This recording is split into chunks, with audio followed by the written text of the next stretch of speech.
everyone, and welcome to episode 159 of the Holding Court podcast. Today, I'm joined by some very special guests, the voices of some of the most iconic characters on the TV show Spongebob Squarepants. We're talking all things voiceover work, longevity in the industry, and of course, I'll ask them to recite some of their famous phrases, all coming up right now on Holding Court. Bum bum bum bum bum bum bum bum bum bum bum bum. Well, hello, ladies. I'm so excited to be joined with Justin on here today and intruding on the Gal Pals, but the women of Bikini Bottom, the voices of some of the most iconic characters on SpongeBob. I think it would be fun if we went around the room and introduced everyone and you could say the character that you voice so listeners can get a taste of that. We can start with Mary Jo. Okay. Don't start with me. Don't start with her. Hi, I'm Mary Jo Catlett, and I play Mrs. Puff. Oh, SpongeBob, why me? Anyway, I love Mrs. Puff, and I love my girls. I love the Gal Pals. And take it away, Carolyn. Oh, I can't top that. Yeah, I'm Carolyn Lawrence, and I play Sandy Cheeks. Yeehaw, everybody! And I'm also excited to be here with my gal pals. My next. Jill. I'm Jill Talley, and I play Karen the computer. And I'm happy to be here with the girlies. And Justin. I'm Lori Allen, and I voice Pearl Krabs, the loudest, biggest teenager. I'm so glad I never age. It's very exciting. So happy to be here with my girls. My girls. If only in real life it could be like that. I'm Sirena Irwin. I play a bunch of randos, including the Magic Conch and SpongeBob's mom and Mr. Krabs' mom and Kashina Flibberty and Gibbet. Fallon and Lady Upturn and you know You how it is. get around. You get around, Serena. Yeah, get around. I love that. I do have to start with the story of how this episode came to be because Mary Jo is actually our neighbor and she's a lovely neighbor, as you could imagine. But I do have a funny story from the COVID time. So it was a weird time. Obviously, everyone was doing funky things. And we noticed Mary Jo has this beautiful lemon tree in her backyard. And my friends and I got this idea to go on Amazon and order a fruit picker. And we set out to steal, which it sounds really terrible now looking back, steal some of Mary Jo's lemons. And my friend was up on the back of our backyard on the pool, and we had the thing, and it was very, if you've seen the movie Sandlot, it was like when they're trying to retrieve the baseball from the yard, and we're extending it out, and then we just hear, need some help? And our whole plan was foiled. But a few days after that, we did have a bunch of lemons set out in front of our house for Mary Jo's lemon trees. So Mary Jo. that is how we know our lovely neighbor. That little tree is going in. And my orange tree didn't produce this year, hardly at all. It had like 6 oranges. Do any of you have citrus trees? Did that happen to you? I do. My citrus and my lemon tree have merged. They weren't spay or neutered, my citrus and lemon tree. And now I'm like, I don't want to know what happened. I don't want to look on the Ring app and know. But there are these weird grapefruity things. And we're like, they're grapefruit. And we bit into it and we were like, ugh, half lemon, half orange. And it's the most bizarre thing. Yeah. Maybe it was because there was so much rain. Maybe things got like too much water. Yeah. And it knocked off the blooms or something. I don't know. Those atmospheric rivers got us, I think. Yeah. We have It's always nice and sunny in LA. Yeah, not so much. Not always. Well, I just had to give a backstory of how I came to know the I Gal like Pals. that. If you want to share, one of you, how the Gal Pals came to be and how you realized you were such a force together. Well, when obviously when we started recording almost 20 years ago, it was fun, right? It's always fun having all the ladies in the booth. But I do believe the actual Gal Pal idea came from Sirena and Lori at some sort of party event, talking about it with the writers. Am I correct? We had a cocktail or two. That's how great things usually start. Yep. And I So think it just happened on the spot. I wasn't like, because our writers, our executive producers are amazing. Like, they're so lovely. And I think it just happened in the minute, in the moment, Serena. I'm not sure if we were like, no, we should pitch this. I don't think that's what happened. I think we thought, maybe wouldn't that be so great? I think we thought about that in the moment. And then I at least this is how my memory wants to remember it. I think we were then like, hey, Mark, Kaz, you know what we should do? We should have like a thing where we just have like a bunch more girl episodes, but maybe the first one could be like they're at camp and they scare the crap out of each other. Something like that is what I think happened. And then I feel like it directly was Gal Pals though. Like I feel like Lori, Gal Pals came up from you. We were talking about it. I think it was when we were at the Annie's. The Annie Awards. Steve. And because it was an opportunity where SpongeBob was being honored, Steve was being honored, we got to all go and we met in advance and I had a couple cocktails. And then at the Annie's, we were sitting next to each other, also admiring our rings, which Carolyn gave us years ago, which are these incredible sort of SpongeBob rings. They're super epic. And so we were admiring our rings and just, kind of being gal pally with one another, all of us. And I think, Lori, it was you who was like, something about the Gal Pals. We should do an episode about the Gal Pals. So you and I then, of course, hit up the writers and we, started being annoying. I think sometimes Sometimes it's mute a lot because I have a new rescue dog. Like I needed a third dog, so I'm going to probably be muted a lot. Sorry. It's okay. I think sometimes it's easier when something happens organically like that, when everybody's just having a good time, right? It seems like it comes from such a natural place, and it's exciting that the writers were like, oh yeah, let's, and then it became a thing. And so now we've done how many episodes technically as the Gal Pals? I think like 4 or 5, 4? I think so. And in real life, we are the Gal Pals. We are kind of gal pals in real life, so it works out nicely. I think that's Sorry. what's so cool, having you guys all together, seeing the chemistry that you guys have, and clearly you guys are very close friends, and you guys get along so well, and doing this for over 20 whatever years, like you said. I'm still 16, so I don't know what you're talking about. Was there ever any competition between the gals or any, that I think that's so cool.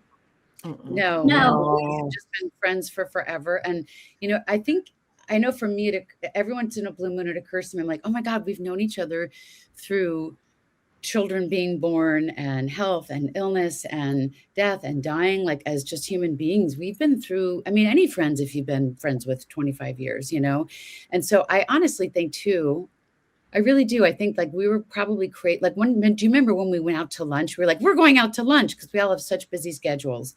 And one time we were like, we're actually at lunch, has nothing to do with work and spending time together. And so there's just always that sense of like, I know they have my back. Like I honestly know that if something really, God forbid, happened to me, like I know the girls would be there. And then Carolyn was just like, I don't want to do social media. And that love-hate relationship with social media that if I'm honest, that I know I have. And then Carolyn was like, I have this great idea. And I was like, so my business partner, Crystal, and I put together a photo shoot where it was so fun to be able to create that way. I wish we could show that. Yeah, we did the wardrobe and we got the photographer and we had hair and makeup and we did the ladies like in an ode to their characters. And that was one of the most fun things. It was so much fun. It was so much fun. Carolyn did it. Carolyn is our leader. So it was fun to bring that to social media and to start trying new things, Yeah. Well, speaking of ode to your characters, which one of you guys is more like your actual character in real life? Who is it more natural to play? I'm probably a lot like Carolyn in real life. I definitely talk a lot like her. Tell the story when you were saying what they wanted voice-wise. And you were like, oh, well, that's me. I was not originally cast as Karen. The original Karen was Steve Hillenberg's wife, whose name is Karen. And she was supposed to come into the studio and do an impression. I think it was like an impression of an aunt from the Midwest or something. But then she got cold feet. She decided not to do it. So I was a placeholder. I wasn't supposed to be, but then they liked what I did, so I ended up getting the job. I thought you were there for her. I really did. Oh, no. But when I went in to do it, I had all these ideas for characters and stuff. And Steve said, this character has like a Midwestern voice.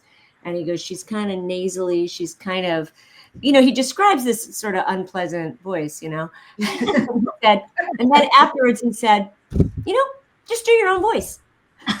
After he said nasally and grating and all these things, he went, just use your own voice. And I went, oh, okay. So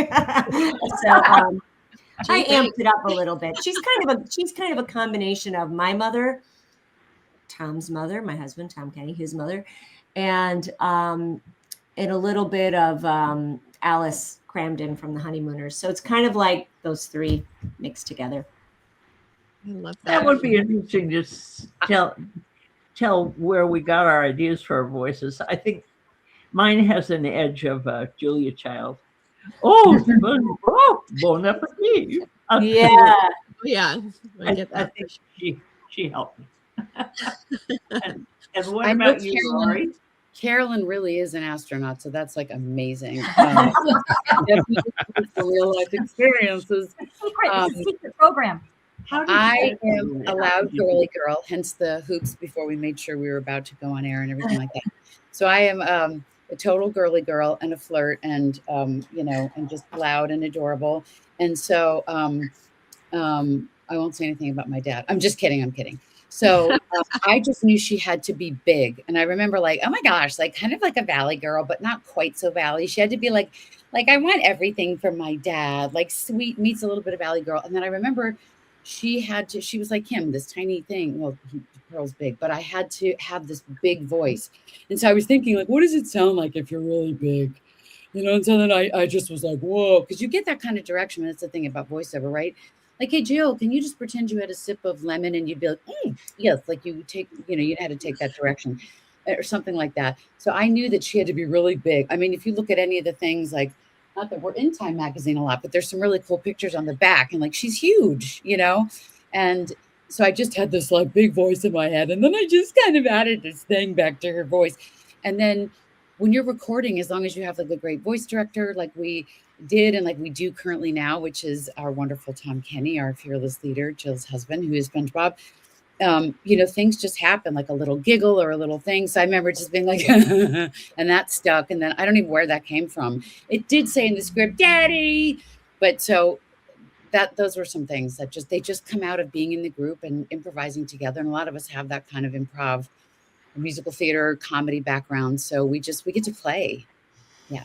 Yeah. And Sirena directs too. So Sirena knows like how to, I'm sure. I don't direct SpongeBob, just to be clear. No, but you know how, like, I think that probably helps you, with what to do with your characters, having that insider info. Yeah, I mean, certainly it's just all, characters come out of each individual's creativity. That's the beautiful thing, is that the writers do all that they do to create the characters and the artists. And back in the day, we would receive the boards at our house maybe day before record. So you'd really get to look at, you'd have a stack of paper like this and you'd be looking at, okay, what are the characters that we're going to do today or tomorrow? Did any of you save those? I have some. I have a couple. Go on eBay and sell them, but I've kept a bunch. I try to get rid of them sometimes, but Tom collects, he collects them. So, but we have some. I've let him keep some. I had every single one until I moved last year, and I brought every script because I wanted to be absolutely sure. I just brought everything to a huge shredding thing. And I thought, these guys, if they knew what I'm shredding right now. Right. I know. Yeah. Well, and I don't know about you guys. What is your process? I read through the voice script, not because I'm lazy. Well, maybe, but I read through the voice script because that way it's not so, because animation is frame by frame by frame, right? So now we get it in the digital format, we click on it, and I'm sure it's like Mission Impossible, then it just disappears.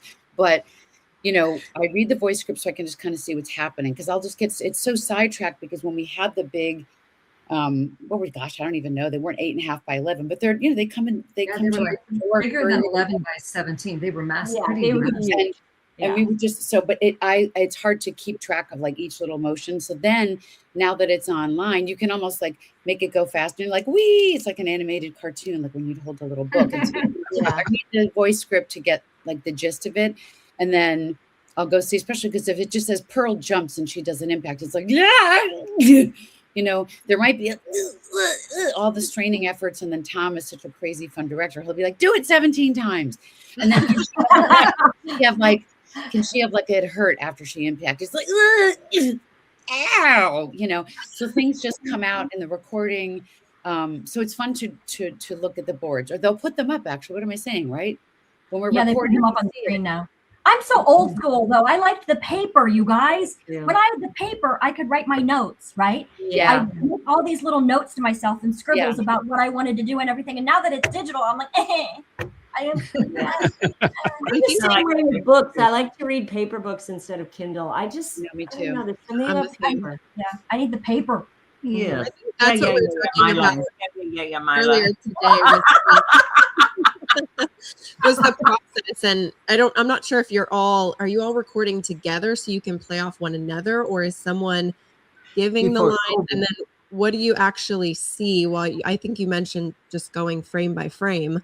Has technology obviously changed enough where that's what we're looking at? I guess it's like, is it chicken or the egg? Like what comes first? Like obviously the animation comes first, right? And then do they alter it based on the voice? Come first.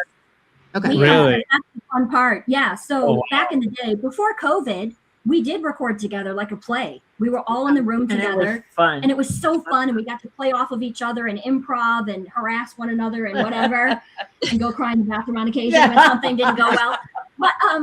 But now, since COVID, it's been harder. Some people are remote, some people are in person. I know for me personally, I'm trying to get back into the studio as often as possible. I just went into the studio, I think it was like last week, and it is really fun. And I do want to start going back in more because I really like it. I think for Tom, you know, he likes to work from home because he usually works all day and then he gets a break in between and he can be home. And it is kind of nice to not be in your car. But for me, I'm like, I like being in person. Yeah, I mean, I think the pandemic is just sort of like, we all are sort of like, oh my gosh, we're still, especially for voice actors, we would go to our agent's office and audition for things, sometimes outside casting directors, or sometimes, especially if you have a callback, if you're lucky, right? You'd go to Nickelodeon, Disney, Paramount, Warner Brothers, and you'd have a callback in person. And now we're just like, and we just do everything from home slightly before this happened, right, ladies? So then what we'll do, Tom will usually have us read like a scene, like let's say, in lines 1 to, I'm making this up, lines 1 through 11, you know, Sandy and Squidward are having a fight and blah, blah, blah, blah. And it's their natural sort of ending. And Tom will have us do like an ABC, you know, that gets out any stumble of a weird word or whatever. And then maybe some more direction. And a C, we call it the blanket take, beep, so that we can just be all silly and add some improvs in if we want. And then we just sort of do it little by little like that. But to your original question, the fun thing about our show is we do record all the voice work first. And then that gives the animators things to play with. So whatever we improv or whatever sounds we bring to the table or whatever, it makes it more fun for the artists, right? Because then they get to play with that sound from their viewpoint. And that's why it's fun to be with Tom. Tom is the most wonderful, wonderful actor, wonderful SpongeBob, but he's also so joyful. It's crazy. Maybe at home, Jilly's a completely different. She's like dishes right now, so get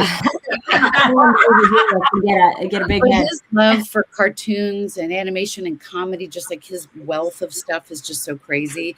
And then you know, when we end up having to go in and like do what we would call ADR, or which is additional dialogue replacement. Do we call it ADR, you guys, or do we call it something else? I can't remember. It's ADR. Yeah, or pick up lines, and then let's say they've animated, and then let's say a frame of where Sandy's like fuming or getting upset, or she's skipping, or Mrs. Puff is getting giant, or things like that, or Jill rolls her eyes, or Serena's scream is just so loud it blows out the whatever. Then as we get closer to picture, we'll go in and you know, have a few lines that we have to pick up or do over to make everything match perfectly. I'm so fascinated by all this stuff. It's like so amazing to me. But like, I guess this would pertain more to pre-COVID when you guys were all together recording. was it almost impossible to record because you guys would just be laughing hysterically all the time when you're doing this stuff? Because I mean, just having you on here, it's like, I mean, you guys are like one-liner. Yeah. Like, how did you get anything done when you were all together recording?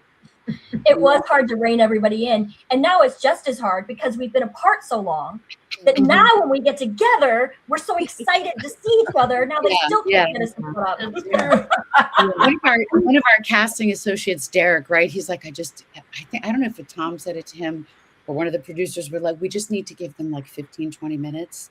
So that's what I was going to say. When you were in person at Nickelodeon, we would have the lobby where we would be sitting before we got called into the booth. So we could use that time to go, how are you? How's your daughter? How's school? Blah, blah, blah, blah, blah, you know, and then we could get in there and put our work hats on, and we still goof around, obviously. But I feel like now that we're remote or whatever, the first time we see each other, we're in the booth technically.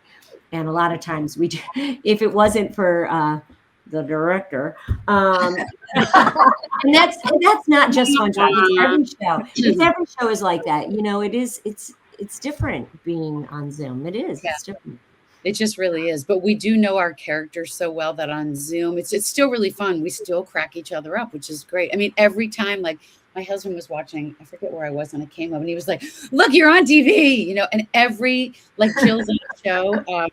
Man on the Inside on camera, she's face acting, and I'm like, it's Jill. Like every single time, I swear to God, every single time I'm like, that's amazing. It just, I don't think it's ever going to wear off, and I pray to God it never does, because it doesn't. Yeah. They do get this little buffer time. You guys know that, right? What's that? One of our engineers, and Ryan, he's like, let's just give him 15 minutes to like, and go to the bathroom, and then they'll like calm down. Yeah. Yes, Kourtney, Justin, do you guys want to speak? I know. This is the best episode ever. We just get to sit back and just produce. No, I want to hear the biggest. Obviously, there's a lot of similarities in. Did you say it? Face acting? What did you call it? Yeah. Camera acting. First voice acting, like the biggest. I know, like. If I may be so bold, this is really arrogant. Okay, I'm going to go there. Go there. I think it's easier in some ways to do on-camera acting because you have actual things in front of you, like a set and whatever. Yeah. And bringing a character to life just from voiceover, I personally think is more challenging. So sorry, on-camera people.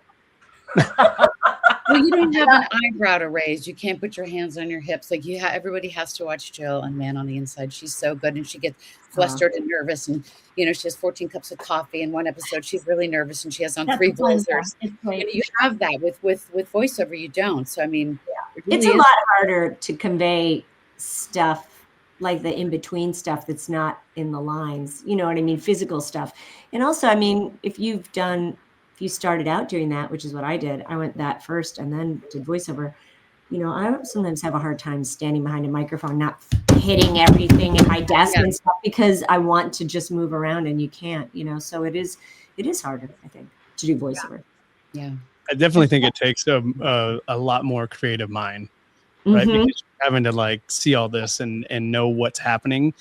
And I mean, I thought it was the other way around. I thought you guys were already seeing the animation and then voicing it. That is like mind blowing that you guys are doing the voices first and then they're going back and doing the animation after. That almost seems impossible. Really stuff, yeah. Don't we see the really rough stuff, you guys? We see like while we're recording. Yeah, we see like a storyboard. We see the drawing. We see the storyboard. Yeah. Yeah, you have a basic overview, but you're right. We have to imagine all the rest of it. Yeah, that's even more impressive to me. That's just why. What else is fun is Tom is our director. We'll do like 3. We'll do A, B, C. And A and then B, and we'll collaborate, and then C he'll say just go for it, and sometimes that's the one they use because it's something that's crazy. I mean, I think actors, whether on camera or live action, just are incredibly imaginative people because obviously, as has been said here, we have to. I mean, if whatever it is, you must conjure it up in your imagination, but I haven't had a lot of experience working on film as a face actor, but I would imagine that it's that same thing. I mean, there's a lot that's not there for you. I think TV is sitcom. You're sitting in a lot more of it, Right. but in all capacities, like actors get a really kind of sketchy reputation. You know, everybody talks about how they're egotistical and, you know, need attention, etc. That may be an element to some, but that's an element to some in any part of the world. And I think what actors have across the board is just usually a really deep intelligence and creativity.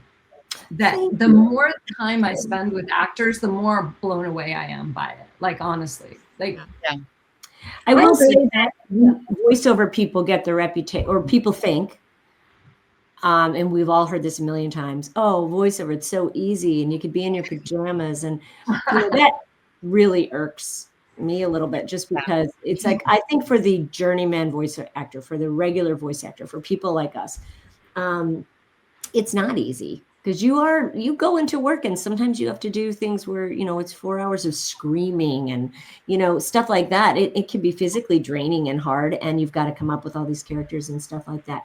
Now, if you were a celebrity and you got cast in something where they want you to do your own voice, that's called reading. That's and so I was literally gonna say, is there any beef between these celebrities, these Tom Hanks, these Mike Myers, these guys who get these huge roles in voice acting? I mean, I think a lot of times I personally, like when I'm watching some Pixar movie or something like that, I remember once being at the Annie, I think it was the Annie Awards, one of them, and Brad Bird got up to speak. And he said, the director, Brad Bird, and he said something about when a movie is successful with an animated movie becomes really successful, it gives them the power, the studio, the power to go after big names to play the parts. And, you know, it was kind of irritated me because I thought, you know, what you're basically saying is we're going to use voiceover people, you know, get them to do a movie or whatever. And then if we do a number 2, we're going to put in more celebrities doing the parts. Yeah. And I feel like the hard part. Exactly. Well, and I feel like I'm taken out of the movie when I hear a celebrity's voice. If I recognize a celebrity, I'm picturing the celebrity. I'm not thinking of the character. That's a really good point. And then conversely, I will say, right, if somebody's a really good actor and they bring such heart to it, like some of the Pixar movies that I've worked on, I'll never forget watching Inside Out, and Richard Kind's character. I forget the name of his character right now for the moment. Oh, I can't. Well, Richard Kind can do no wrong. That guy is a gem. So, like, he's amazing, and like Amy Poehler is really good as Joy in Inside Out and things like that. But it's like, I remember there's this thing where Scarlett, I forget where I read it, but Scarlett Johansson was like, she started to open her mouth and was like, you know. Because it's just so different. And then, and even SpongeBob movie, and when she came in, I really respect her. When she came in, she said, I really don't know voiceover, so any of you guys have any advice for me, tell me. And I thought that was really cool. It was like, didn't come in like, yeah, I know what I'm doing, you know. Right. I thought she was really cool. I'm not down on celebrities, by the way. I just that I'm not down on celebrities when they're cast well. Yeah, you know, yes. Tell them they bring something to the table. Great well, that's amazing, of course. But a lot of people are cast just because they have a name and they don't bring anything to the character. And yes, that's incredibly annoying. Yeah, because we really so people hear their voice. They're not wanting them to do anything crazy with their voice because they want them to be recognizable. Exactly. It's a different. It's a totally different kind of. And I'm sure Sirena knows this from casting and directing and stuff like. You know, if you're hiring someone so that they sound like a celebrity, you can't really direct them away from that. So I'm sure you're in a pickle too, because it's like you might want them to sound different, but you can't because they're being bought for that very reason, you know. Yeah. But I have found that there is like every celebrity that I've worked with has been game to play. Like they haven't come in and just been like, great, I want to. Now I'm not saying they've all read the scripts and but I don't feel like they come in and feel like, and many of them have, just I don't want to give them a bad rep, but I don't feel like they just want to read the lines and go. Like Mhm. they're usually super excited to do animation and sweating. And like, I'm similar to what you said with Scarlett. Like, oh my God, this is not my thing. Just please, like, feel free to give me notes. I'm like, we will. I don't think I don't have a beef with celebrities, but I do think sometimes, I mean, there are movies that are made now, like big Disney, Pixar, whatever, where getting an audition, if you are not a celebrity, if you are a voiceover person, and you could be somebody who's done voiceover for 30, 40 years, like really know what you're doing, and you can't get near it. So that part irritates me a little bit. It also irritates me because I don't think, I mean, if you're doing an animated film predominantly for kids, they don't care. Right. Right. Right. They don't know who anybody is. They don't care. They just want a good story That's so true. and good characters. So is this a studio? Like, I'm like, what are you doing? Well, I think SpongeBob is a testament to that. Not saying I'm not knocking on any of your celebrityness, but 25 years, right? And how cool is it that generations are now letting their kids, introducing their kids to what they grew up watching in SpongeBob. You guys get to do that, right? And you're going through generations to generations, and it's getting passed down now. Like, what do you think? Why is it so easy to pass down? Why is SpongeBob lasted when all these other things are kind of just fads and in and out? I think it's because the heart of the show is a universal joy. People want something that they consistently watch that just has some joy in it. Optimism. Optimism. For goodness sake. Kindness, silliness. And if you think about it too, the show is about friendship. The show's about friendship. And it's just, and you know, so much of the time, right, you hear adults say like, oh, I didn't let my kid watch your show growing up. You know, I mean, anything, there's nothing intentionally like round chicken. Nothing is like, you know, if it does every once in a while, it's just clever. It's just good writing and it goes over the kid's head. But nothing is like some kind of crazy innuendo to stuff. And it's just, I mean, I really think so much of it truly is Tom.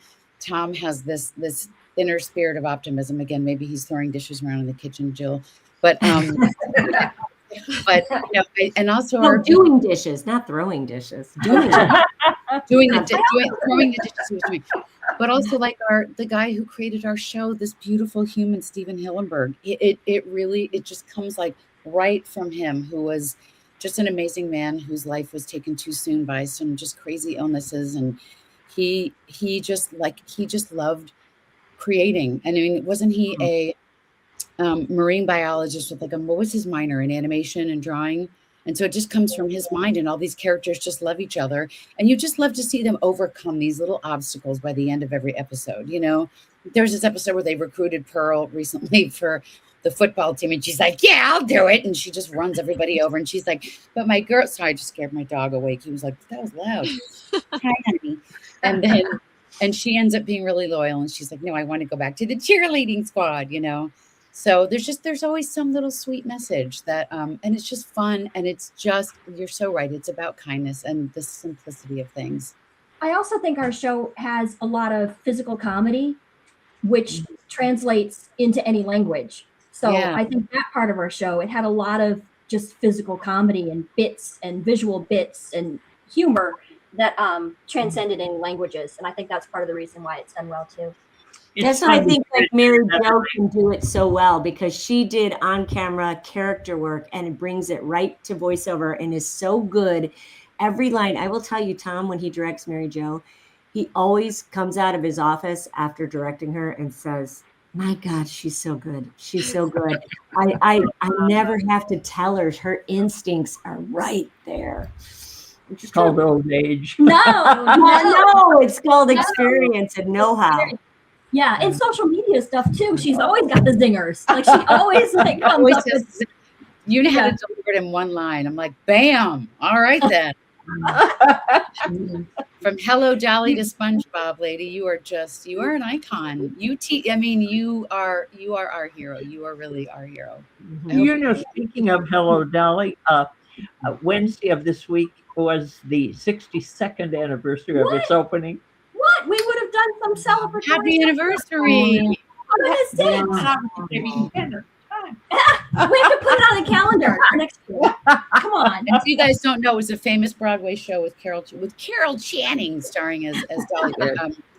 My Carol Channing impression. We'll have to bring over a cake and celebrate, Mary Jo. Yeah. Yeah, for sure. Mm-hmm. I Bring have your to dancing wait legs. for Mary Jo. Yeah, a nice big juicy lemon meringue pie. We'll All your stolen lemons. It's the least you can do. Oh my gosh.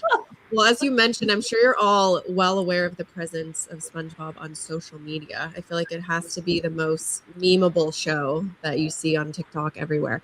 Why do you think that is? Because I feel like it's even with people that may not necessarily watch the show, but so many of the images and clips from the show are so popular. I think that goes to our writers and our artists, right? The visualness of it. And SpongeBob is so fearless. He's so fearless, and the characters are just so not like stereotypical. Let's just say, that's any good animation that's created and written by wonderful creators and writers. But because SpongeBob is so fearless, and like you said, Carolyn, I never really thought of it that way. But the physical comedy is so absurd that it's just like, and it goes with certain phrases that people just can't seem to forget. So you put together that great artistry with that, and then it's part of the zeitgeist of all of our brains. So like you said, even if you don't watch the show, even if you don't know it, you see like, Mrs. Puff going, ooh, or you see Patrick like, I don't know, and he's in a thong instead of, because he can't pull his pants up, whatever. It's just absurd, but it's so, it's like rewarding. It's like rewarding when like I forget what was on, and my husband and I were. I know I'm feeling older when you watch like SNL and you don't know who the music group is, and you're like, we can fast forward through that. I don't know who that is, but there's something about SpongeBob that speaks to all of us, right? Yeah, it's very relatable. I went to one Saturday Night Live taping, and the band, I had no idea who they were, never heard of them. It was these 5 kids from across the pond called One Direction. So I was like, who are these guys? And little did I know they were going to be massive. I took our neighbors, these little girls, to the Kids' Choice Awards one year. Tom was doing the announcing, and we went backstage, and they wanted to meet One Direction, and they had a big security. They were at their height, and they had all these security guards who were just coming through. We were in the green room, and they were like pushing people away.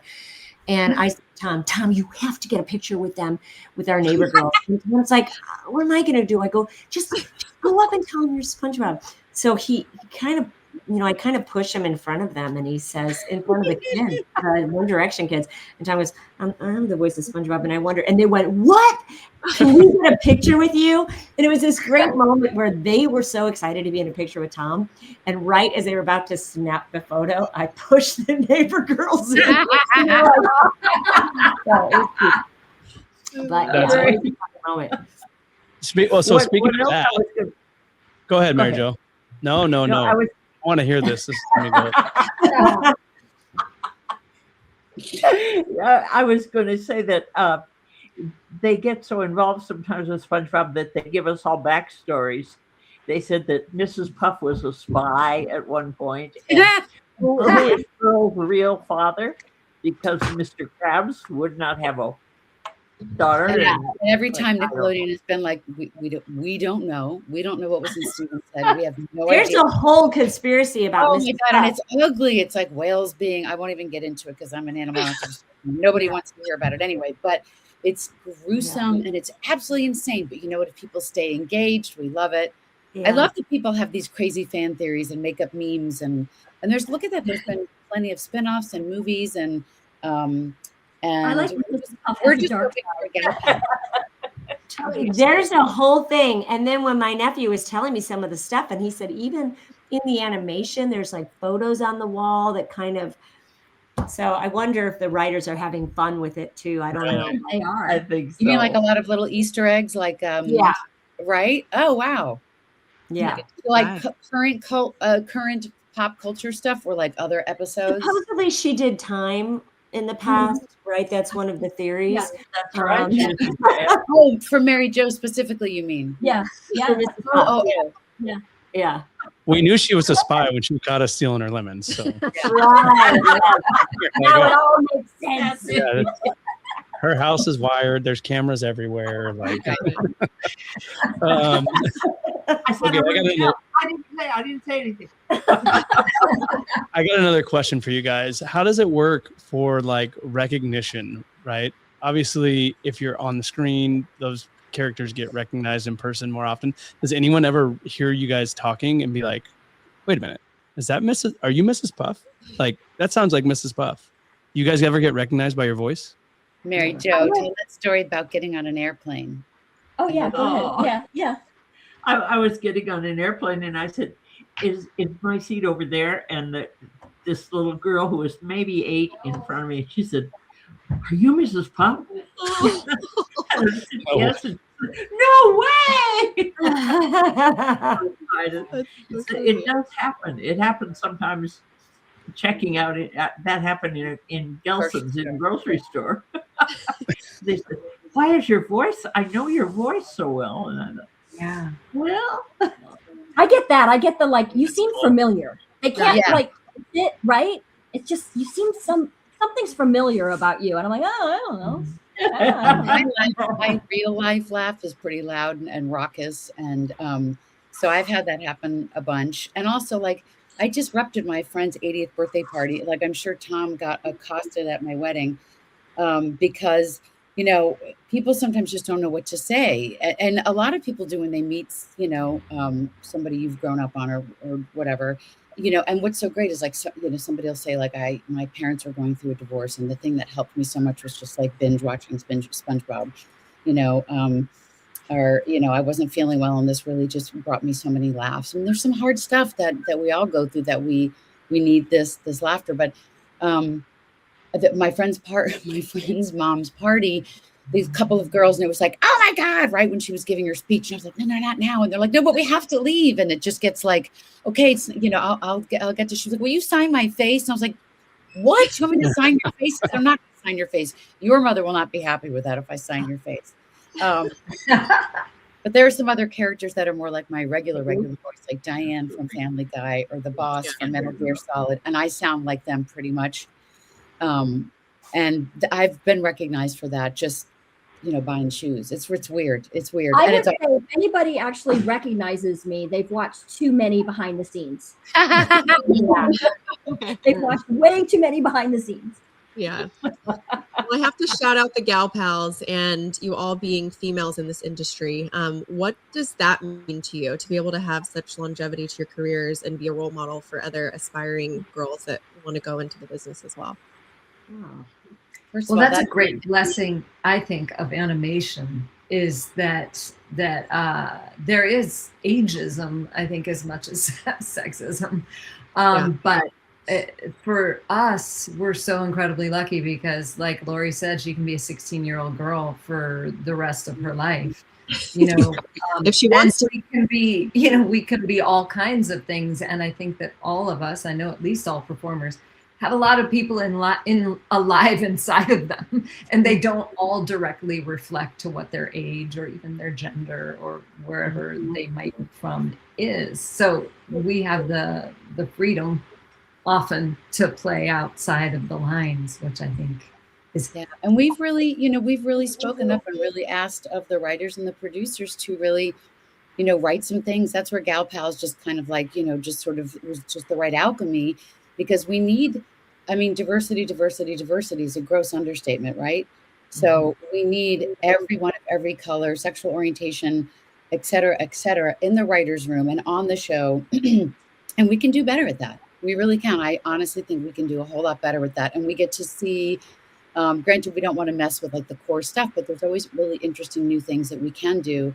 And I am really, that really struck me when you just asked that. Every once in a blue moon, it hits me like a brick in the forehead of like, we are so blessed. Even when I get frustrated just about the business in general, this, you know, we're probably, all of us are used to hearing no, yes, maybe, you're on a veil, you're not going, you're not pretty enough, thin enough, you're too big, you're too small. I mean, all of that stuff if you're on camera, or even voice stuff. Well, we wanted a different voice. Well, did you ask me to do that in my audition? I probably could have done that. That's what we've trained for, or what all of our training has led to. But yeah, I feel like maybe that's why I don't know. That's a very interesting now. Just a thought that we have been around long enough that we also get to speak up for ourselves and just say like, hey, we would like to be included more in more episodes and more events regarding SpongeBob. And I think that's happening now more and more, and it's continuing to happen. And so it feels good. Yes, Mary Jo. I was going to say, wouldn't it be nice if everybody that's watching could drop a little line? Yeah. Nickelodeon. And say, Our Gal Pal spinoff. our Gal Pals.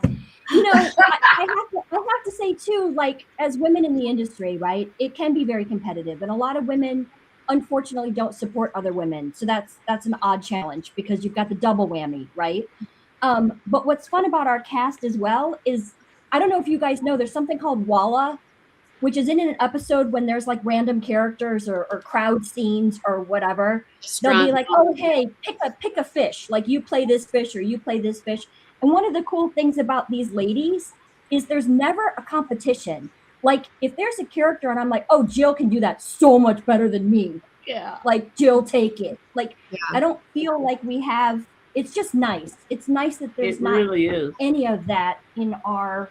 I definitely feel like we're obviously very supportive of each other. I personally, my experience, and I started out in the improv world, you know, where the whole thing is supporting each other on stage. I've been lucky enough to not really have run into much female against female behavior. Like usually in my experience, women do tend to lift each other up and try to support each other. That's kind of how I've been lucky to see that. Because I feel like we get it. You know what I mean? Yeah. So I don't know if it's always that way, but I've never really experienced any women that aren't nice to women. Because you tend to know the people, wouldn't you ladies agree? You tend to know people from your show, right? Like I think people think that we know the entire vast community of voiceover people. I don't. Because it's either the people from your agency when you used to go in and sit in the lobby and you'd already be chatting and you'd be looking at Marshall's commercial audition or a really cool animated pilot or whatever. And you'd already be reading and talking. It was very natural, by the way, to start auditioning and talking.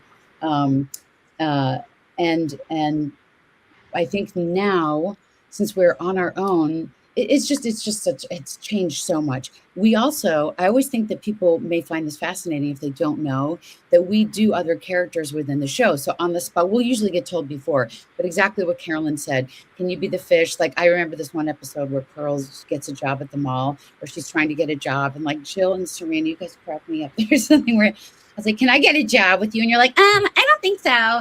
Like Jill does the best, like teenage girls, and she's like, no, I don't think so. She's the little old lady, and so we get to just play and do these crazy voices. That's the most fun to me is like those one-offs. It could be one line of dialogue, but sometimes when you're asked to do something and you get to just like, you know, pick.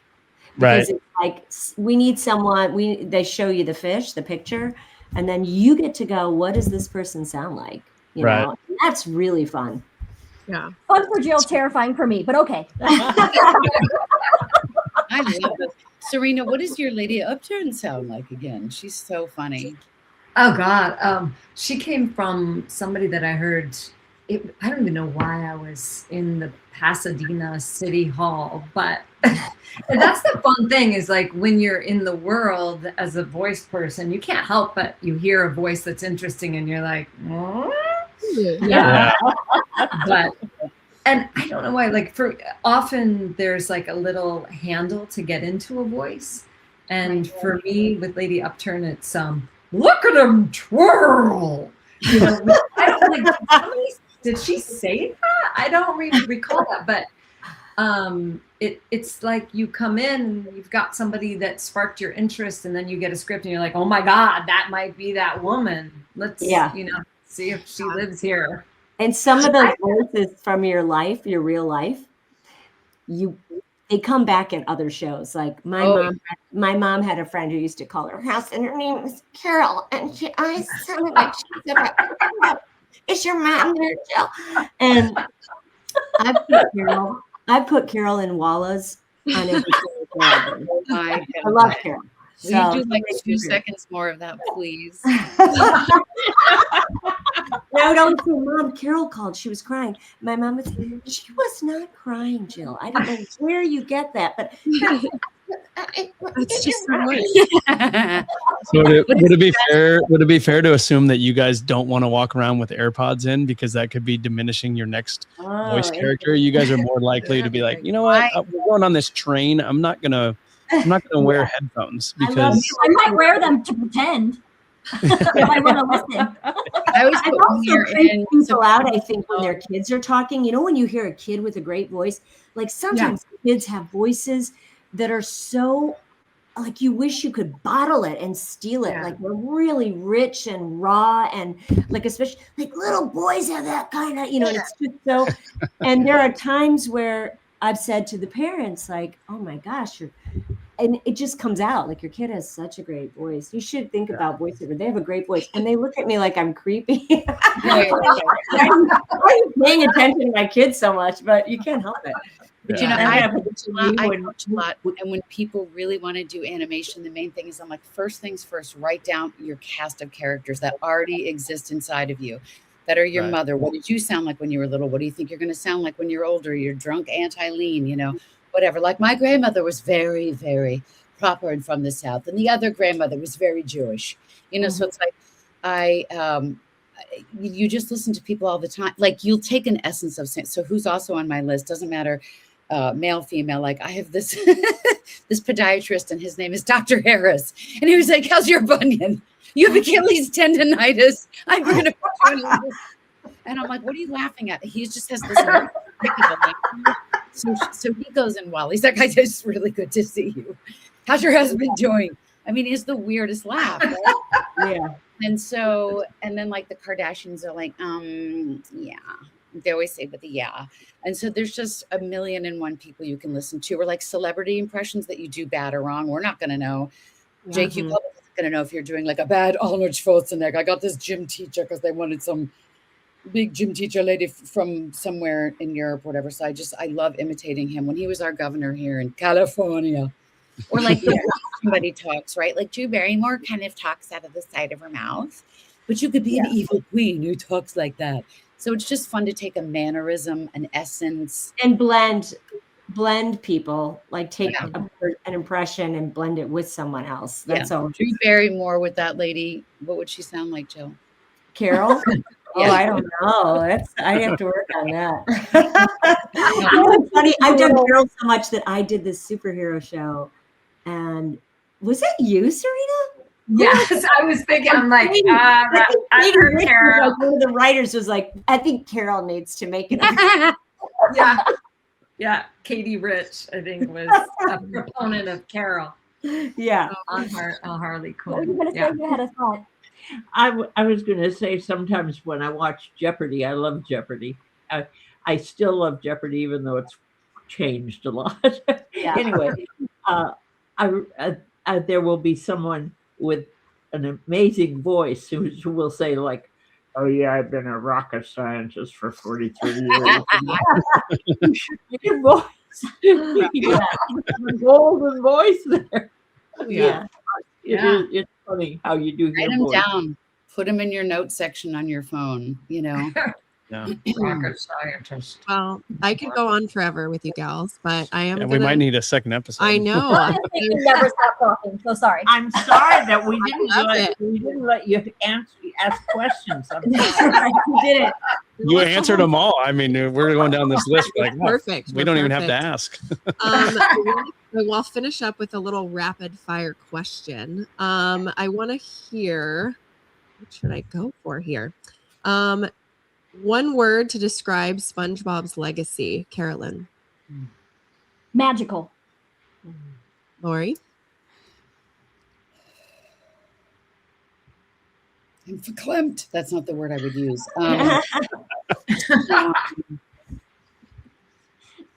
Joyful. Jill. Iconic. Mary Jo. For all ages. Sirena. Ready. Okay. And